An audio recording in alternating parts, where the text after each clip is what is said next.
ohmathgad.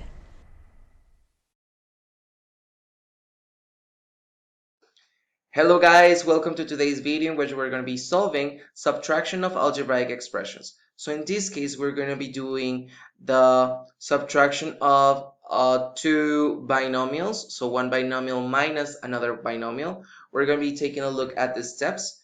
And we're going to see that it's actually pretty easy. You just got to practice. Okay, so let's begin. So guys, the first thing we are going to see when we're doing the subtraction of algebraic expressions is that, first of all, when subtracting, we have to remember that we are actually multiplying by the negative sign before the parentheses. So when that happens, that negative sign is going to change the sign of everything inside the parentheses.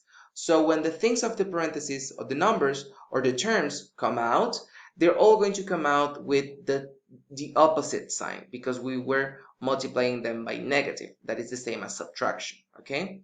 Then after that, we are still going to reduce like terms. So A with A, B with B, numbers with numbers, Y with Y, right?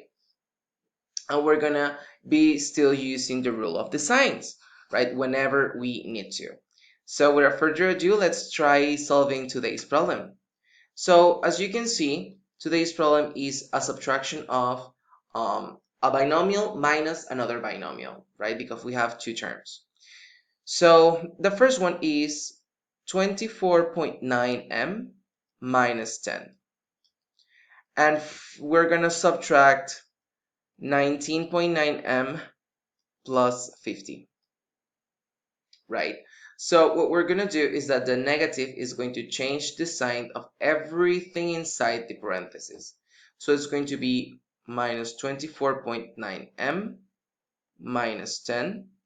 And then minus times positive 19.9 is going to be minus 19.9m.